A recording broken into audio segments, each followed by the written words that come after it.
Officer, the woman you are handcuffing signs your department's budget at noon.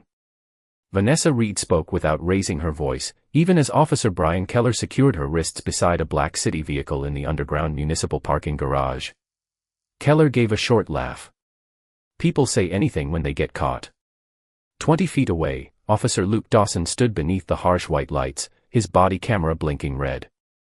He had already seen the license plate. He had already noticed the gold city seal on the driver's door. But Keller had told him not to run the number, and now every second of his silence was becoming part of the record. What neither officer understood was that Vanessa had not arrived there by accident, and the folder inside the vehicle could expose 10 years of secrets before the clock struck 12. Subscribe now for more powerful stories where dignity confronts prejudice and truth forces authority to answer for its choices. Vanessa kept her shoulders straight. She wore a dark blazer over a warm golden blouse, simple black slacks, and the small bronze pin her father had carried during 32 years of city service. She had left the community center less than 15 minutes earlier after meeting families whose complaints against local officers had vanished into administrative silence. Some had been stopped without explanation. Some had watched body camera recordings disappear. Others had been told that no evidence existed beyond their own memories. Vanessa had listened to every name. Their statements now rested inside the blue folder on the passenger seat. At noon, she planned to sign an emergency preservation order that would secure disciplinary files, complaint records, and body camera archives before anyone inside the department could alter them. She had chosen to travel without security because she wanted one quiet hour inside the city she governed. She wanted to understand what ordinary residents experienced when no official title entered the conversation before they did. Keller had seen a black woman in modest clothing standing beside a government vehicle and decided the explanation before asking a single question. "I need you to verify the registration," Vanessa said. "The vehicle belongs to the mayor's office." "It belongs to the city," Keller replied. "And you are not authorized to use it. Call the mayor's office. You do not control this stop." Vanessa turned her eyes toward Luke. "Run the plate." Luke reached toward the computer mounted inside the patrol vehicle. Keller stepped between him and the screen. "Do not let her distract you." The concrete garage seemed to swallow every sound except the ventilation fans and the faint electronic chirp of Luke's camera. Near the service elevator, Janice Moore, a black custodial worker in a gray uniform, stood frozen beside her cleaning cart. Vanessa recognized her from the community meeting. Janice had filed a complaint 18 months earlier after Keller dismissed her report without interviewing a witness. Now she was watching the same officer make another decision before hearing the facts. Vanessa looked back at Keller. "You have 3 lawful ways to correct this. Check the plate. Call my office. Or look at the identification in my coat pocket." Keller's expression hardened. "Anyone can print an identification card. Then verify it." Luke shifted his weight. "Brian, we should run the number." Keller turned sharply. "I said no." A black department vehicle entered the garage and stopped near the ramp. Police Chief Alan Whitmore stepped out before the engine had fully gone quiet. He looked directly at Vanessa, and recognition flashed across his face. She saw it. Luke saw it. Even Janice saw it. But Whitmore did not call her Madam Mayor. He walked toward Keller and asked, "Has she been secured?" Vanessa felt the entire encounter change. This was no longer a mistake made by one officer. It was a decision being protected by another. Whitmore glanced at the blue folder inside the city vehicle, then lowered his voice. "Take her to the station. We will verify everything there." Vanessa watched his eyes remain fixed on the documents she was supposed to sign at noon. Then Janice stepped away from her cart, trembling but clear. "He knows who she is." Janice Moore's words traveled through the garage more clearly than a shout. Chief Alan Whitmore turned toward her with an expression that made her fingers tighten around the handle of her cleaning cart. "Ma'am, return to your work area," he said. Janice did not move. The ventilation fans hummed overhead, pushing cold air through the concrete space. Vanessa Reed watched the fear in Janice's face and recognized the exact moment she almost stepped back. 18 months earlier, Janice had reported that Officer Brian Keller stopped her teenage son outside their apartment building, questioned him without cause, and refused to record the encounter. Her complaint had been marked unsupported before anyone contacted the neighbor who witnessed it. Vanessa had read the file that morning. Keller's name appeared on the first page. Whitmore's approval appeared on the last. She has the right to remain where she is, Vanessa said. Whitmore looked at her as though the handcuffs had erased her authority. You are being detained. You do not direct this scene. Then direct it lawfully, Vanessa replied. Verify the vehicle. Check my identification. Preserve every recording. Luke Dawson stood near the patrol computer, his eyes moving between Whitmore and the red light on his body camera. He had joined the department 4 years earlier believing policy existed to protect both officers and the public. Keller had taught him that loyalty meant handling uncertainty quietly. Whitmore had taught him that complaints damaged careers, even when they were true. Now the city seal on the black vehicle reflected in the patrol car window, and Luke could see his own face beside it. Chief, he said, the plate check would take less than a minute. Whitmore's answer came immediately. Not necessary. Vanessa heard the speed of it. So did Janice. Keller walked toward the passenger side of the city vehicle and looked through the window at the blue folder. What is in there? He asked. Documents belonging to the mayor's office, Vanessa said. You claimed she was stealing the vehicle, Luke said.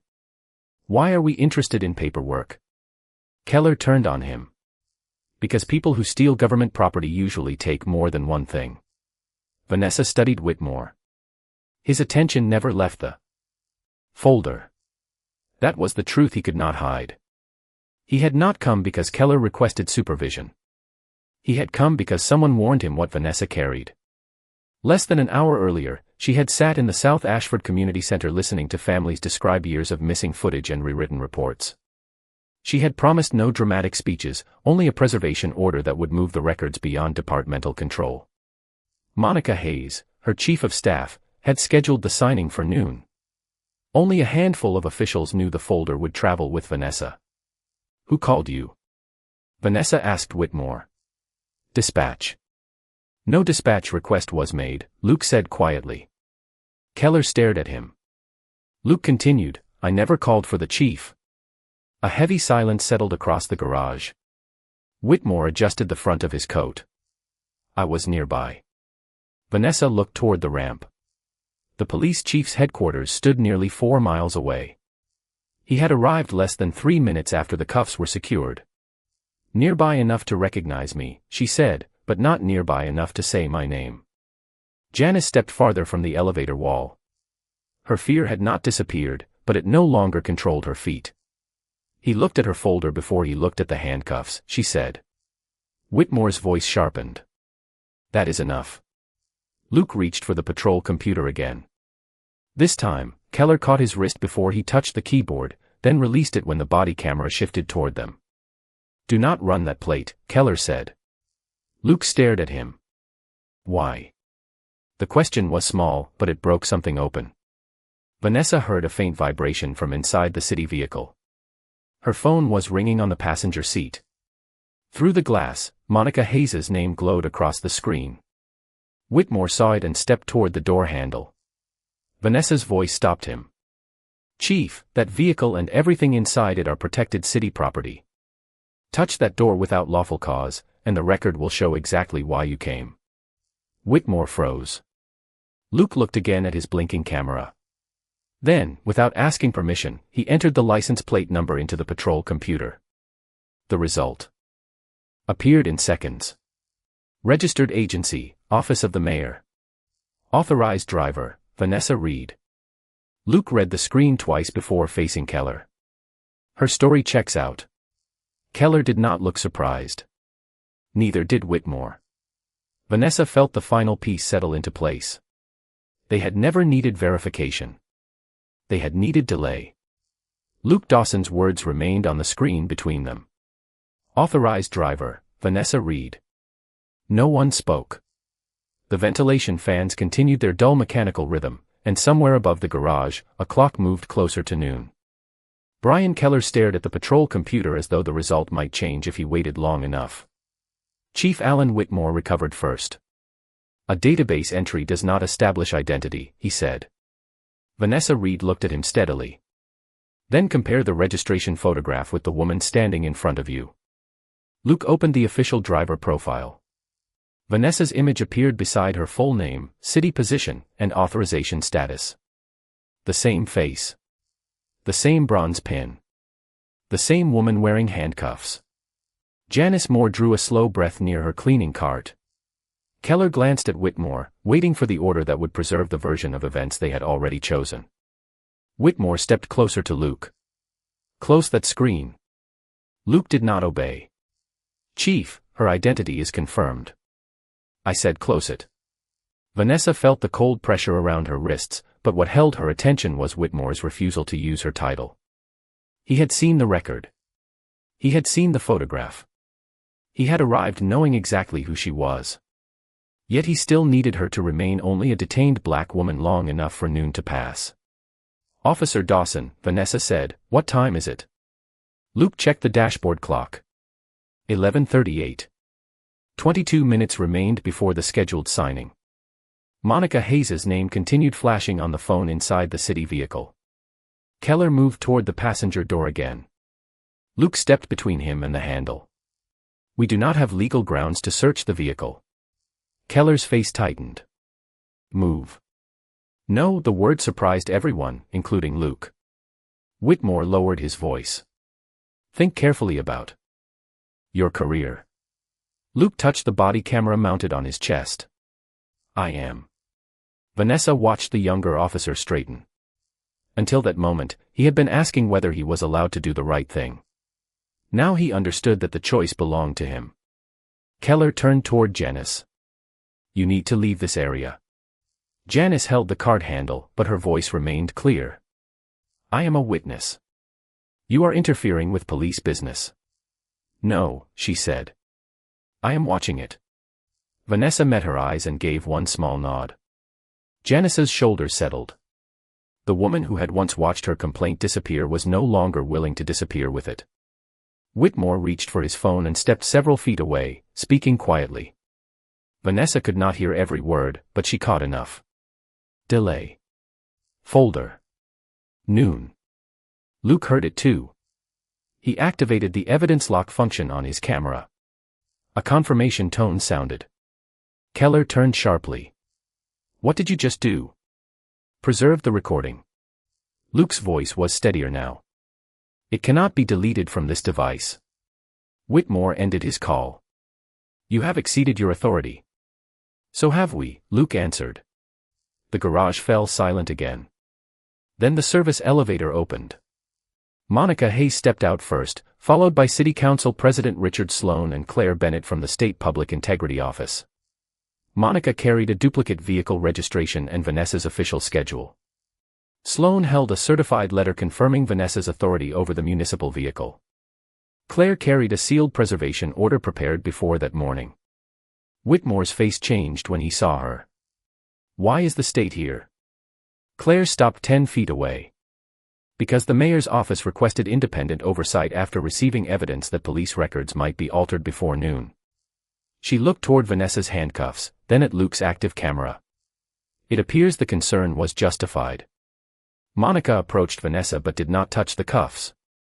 "Madam Mayor, are you all right?" "I am standing," Vanessa said. "Now preserve the evidence." Claire turned to Luke. "Your recording is transmitting to the city oversight server. Keep it active." Keller looked from Claire to Whitmore. "You told me this was only a delay."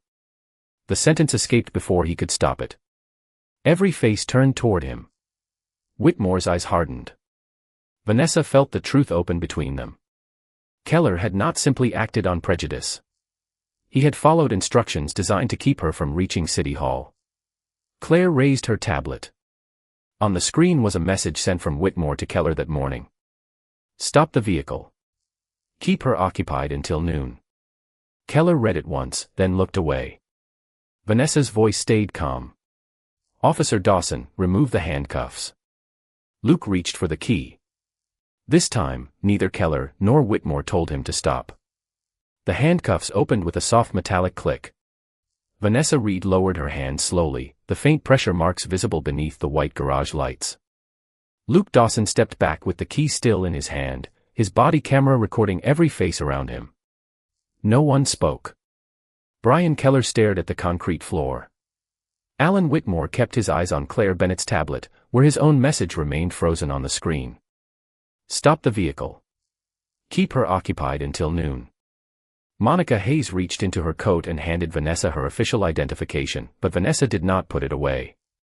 She held it at her side, not as a weapon, not as proof of superiority, but as evidence of how easily truth had been ignored when prejudice arrived first. Officer Keller, Claire said, step away from the city vehicle and keep your hands visible. Keller obeyed, though his face tightened with resentment.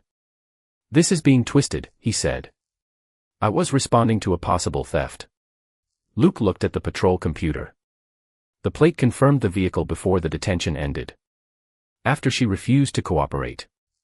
Vanessa turned toward him. I gave you 3 ways to verify my identity before you placed me in handcuffs. Keller said nothing. Janice Moore stood beside her cleaning cart, still trembling, but she no longer looked toward the elevator. She looked directly at Keller. You did the same thing when I reported what happened to my son, she said. You decided I was lying before I finished speaking. Whitmore raised one hand. This is not the place to reopen old complaints. Vanessa faced him. That is exactly why you tried to delay me. Monica opened the rear door of the city vehicle and removed the blue folder from the passenger seat. Every document inside remained untouched.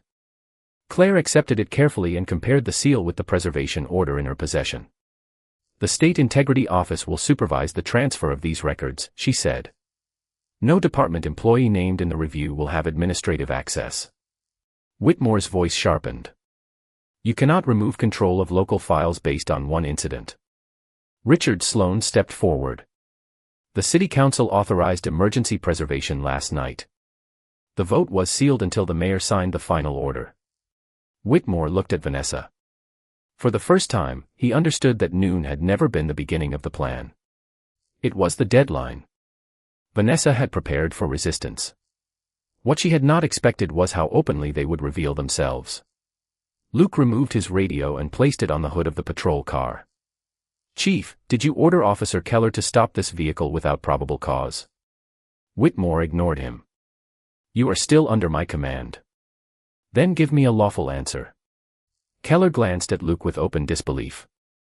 You are throwing away your career. Luke looked toward Janice, then Vanessa, then the blinking red camera on his chest.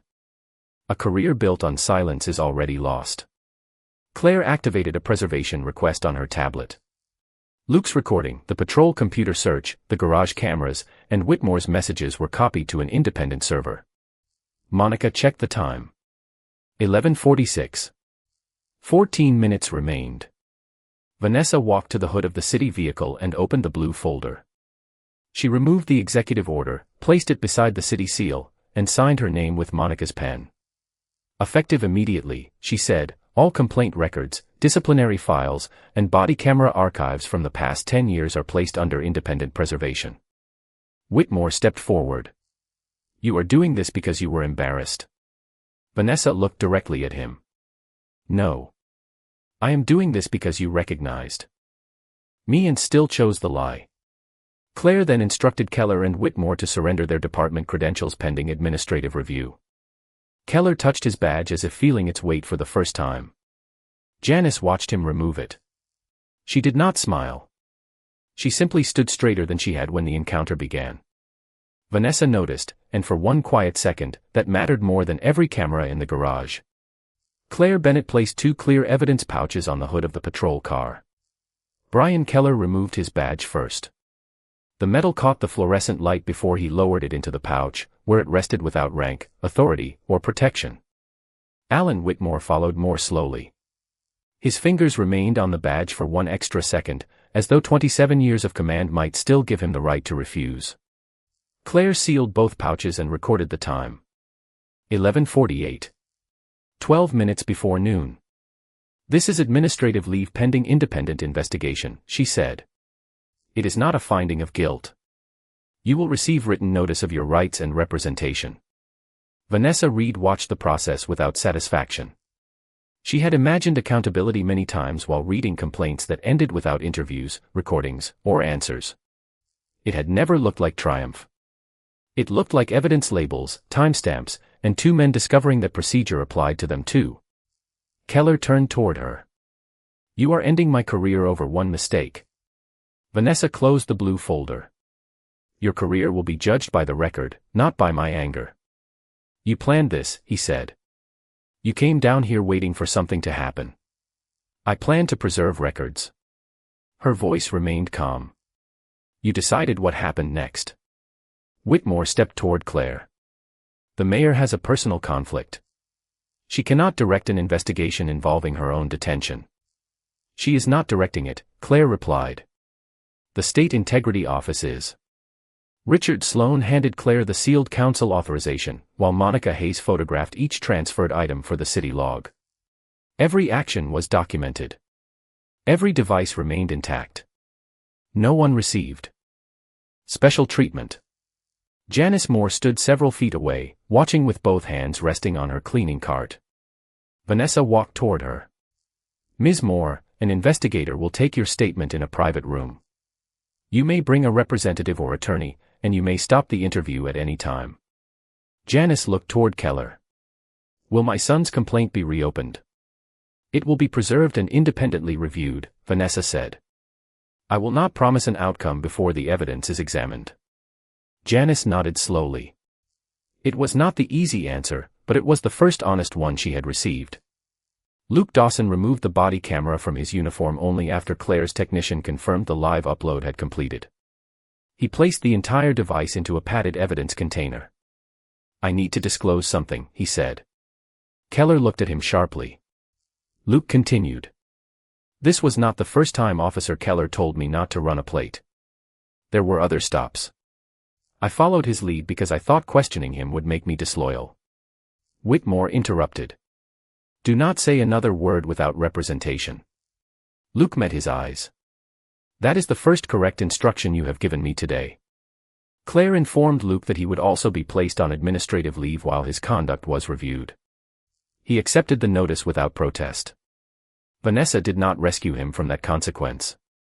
Preserving the recording mattered, but one brave choice could not erase every earlier silence. Above them, the garage clock advanced to 11:53. Monica opened the city vehicle and handed Vanessa the phone that had been ringing throughout the detention. More than 20 missed calls filled the screen.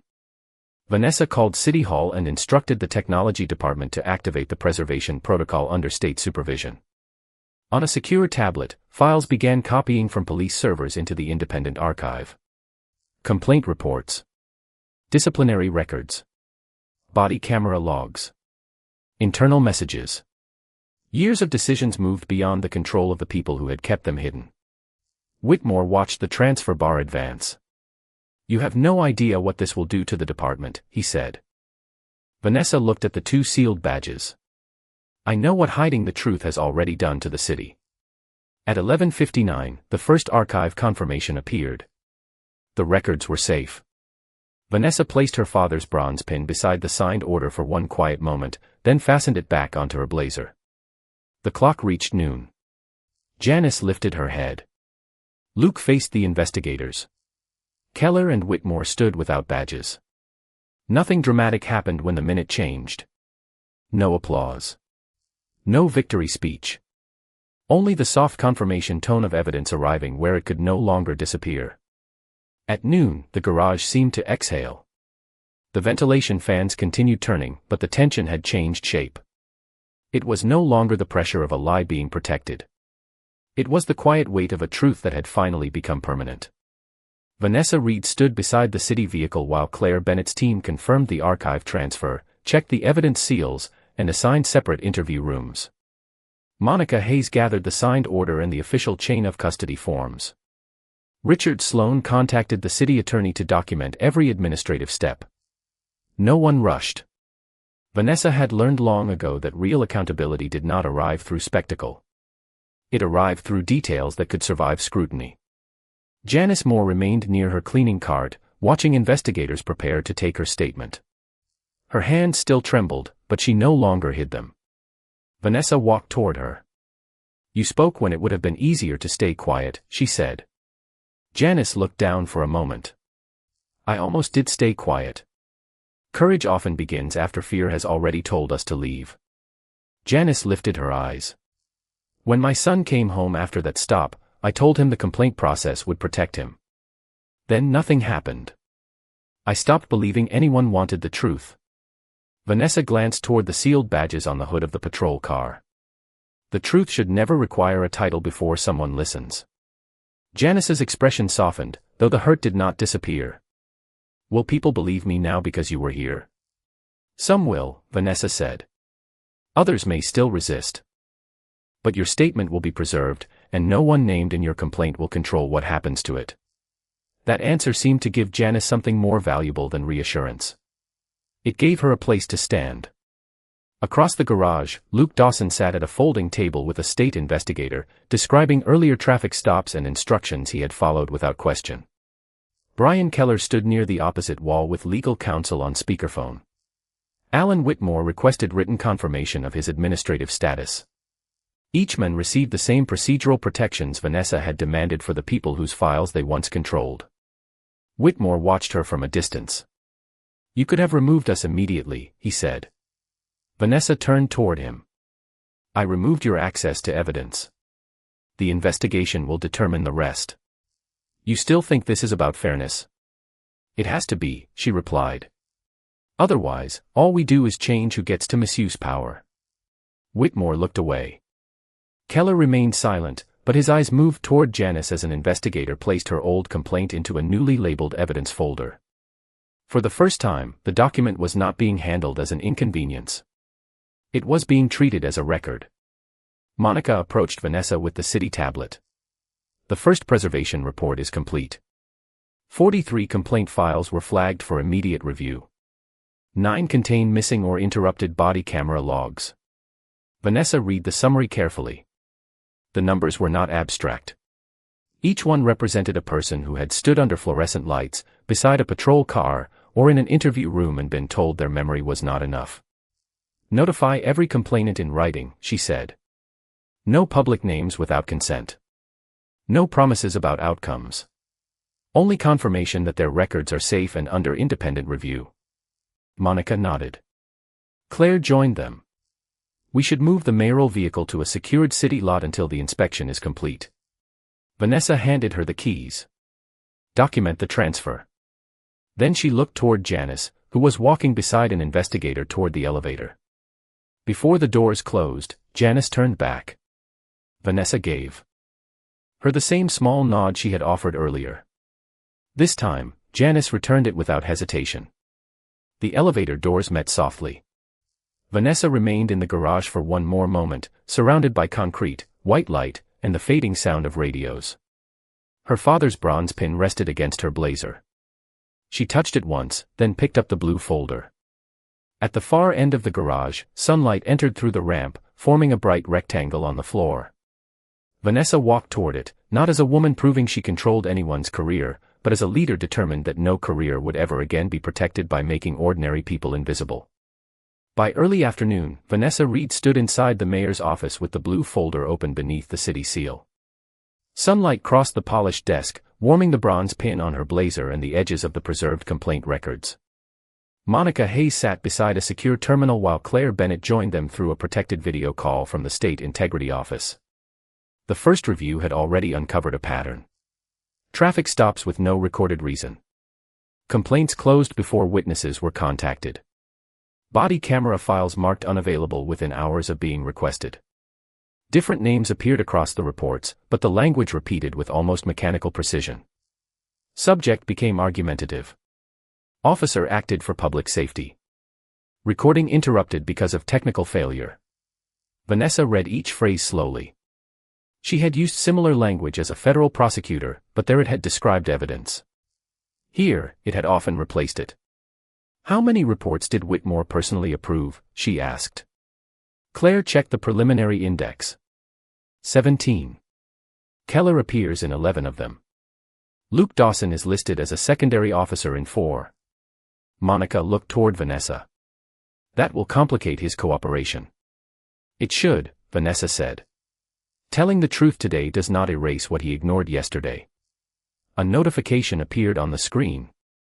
Investigators had recovered a department message sent by Whitmore 2 nights earlier. It instructed Keller to watch for Vanessa's vehicle and create a lawful delay if she appeared without security. Another message warned that the mayor intended to transfer disciplinary authority outside the department. Keller had replied with only 3 words. "Leave it to me." Vanessa felt no triumph when she read them. The arrest had not been an accident born in one reckless second. It had been prepared, then made easier by the assumption that a black woman beside a government vehicle would appear guilty before she appeared powerful. Claire continued.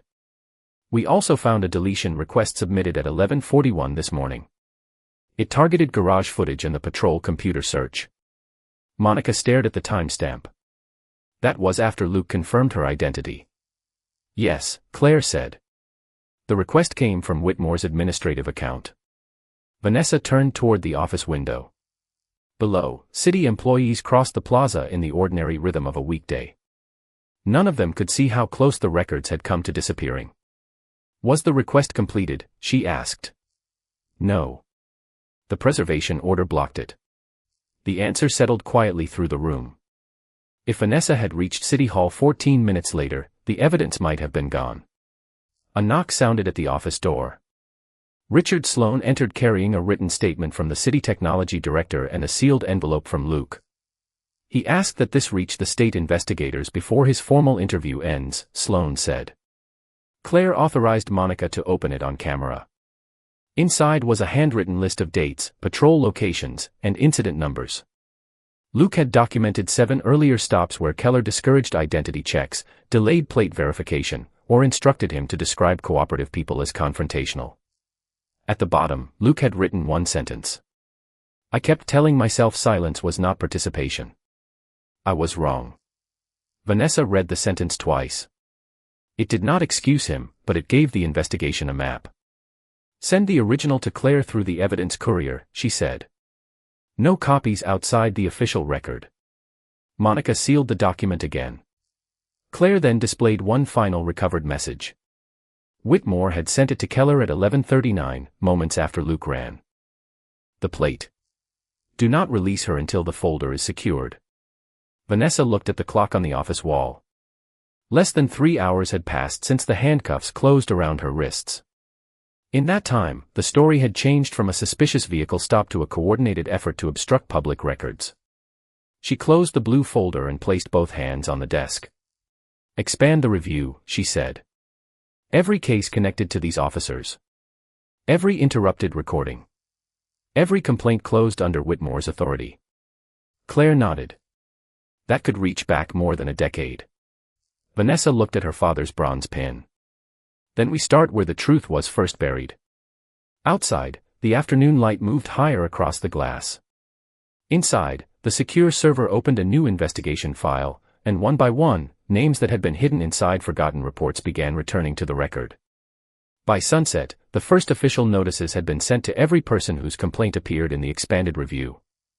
Vanessa Reed insisted that each letter use plain language, explain the preservation process, and avoid promising an outcome before the evidence was examined. She knew trust could not be repaired with dramatic words. It had to be rebuilt through procedures people could see and understand. In a conference room 2 floors below the mayor's office, Claire Bennett met separately with Janice Moore, Luke Dawson, Brian Keller, and Alan Whitmore. No one was allowed to hear another person's statement. No one was permitted to access the records under review. Monica Hayes coordinated legal representatives, witness support, and secure transportation for original documents. Every step was recorded. Every signature mattered.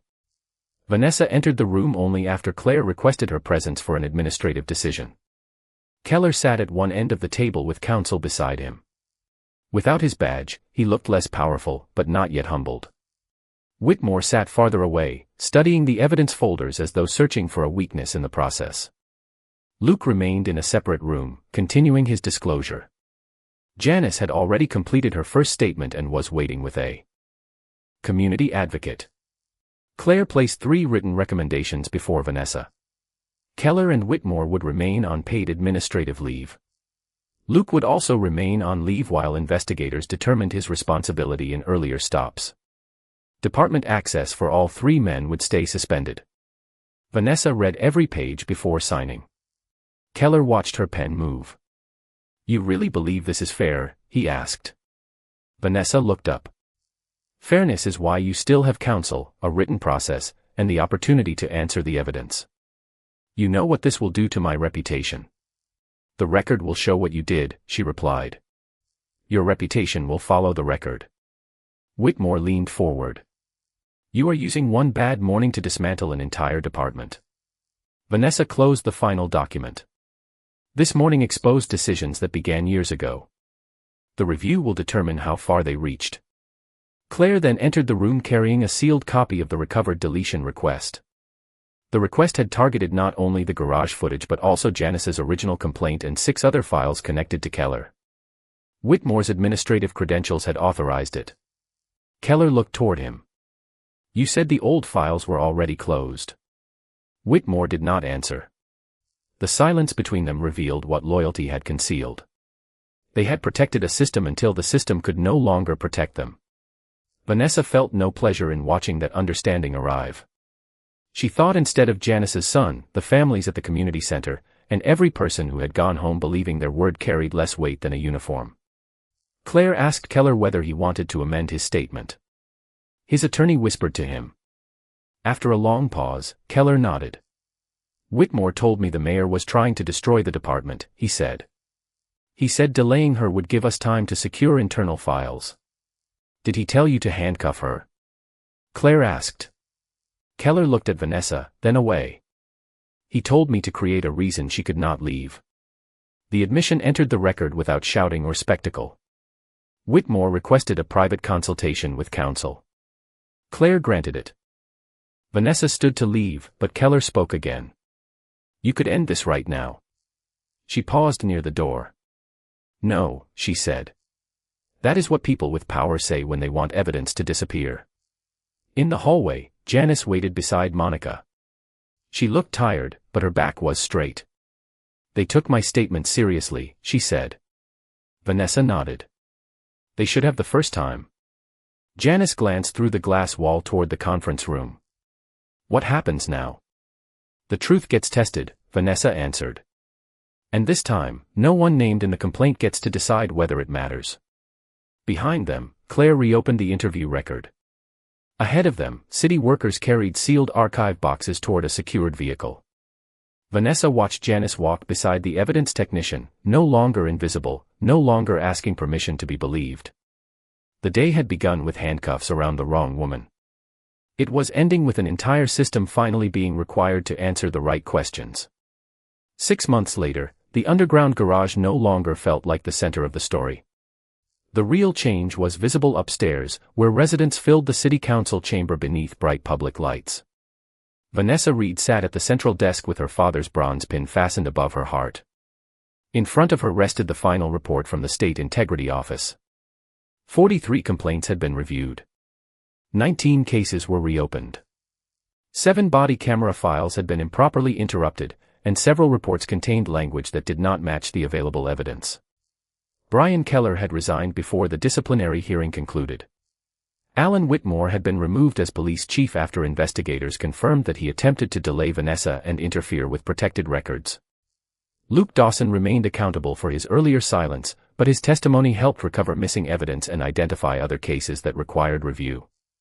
He was no longer treated as a hero. He was treated as a witness who had finally chosen honesty. Janice Moore sat in the first row beside her son, Marcus. For the first time, their complaint appeared in an official record without being dismissed, rewritten, or buried. The review concluded that Keller had lacked a documented reason for the original stop and had failed to activate his camera as required. The finding could not return the fear Marcus carried home that night, but it returned something the family had been denied: public recognition that the truth belonged to them. Vanessa opened the final reform order.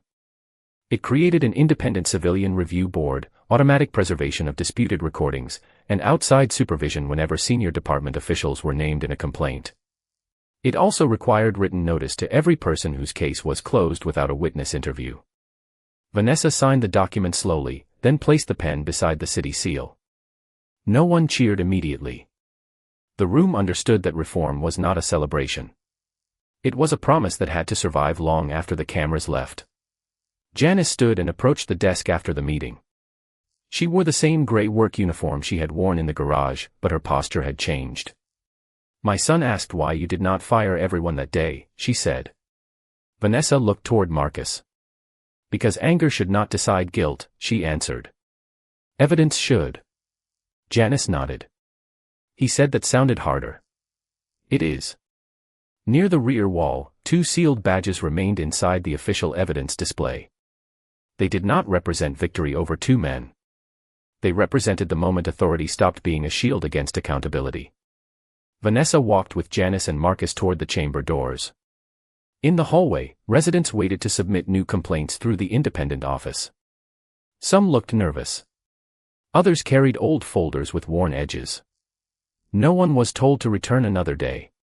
Before leaving, Janice turned toward Vanessa. "Do you think the system can really change?" Vanessa glanced at the open review office, the preserved records, and the families finally being heard. A system changes when ordinary people stop believing silence is the price of safety. That evening, Vanessa returned alone to the mayor's office. Sunset warmed the wooden desk and touched the bronze pin she had removed from her blazer. She placed it beside a framed photograph of her father, then looked down at the city plaza. Janice and Marcus crossed below, walking side by side without lowering their heads. Vanessa understood that kindness had never meant accepting injustice. Restraint had never meant surrender. Real strength was the ability to hold power without allowing power to harden the heart. She closed the final report and turned off the office light. Behind her, the city seal disappeared into shadow. Below, the review office remained illuminated. The question was no longer whether one mayor could change an entire city. The question was whether every person watching would speak when the truth needed a witness. If staying silent protected your career but harmed someone without power, what would you choose?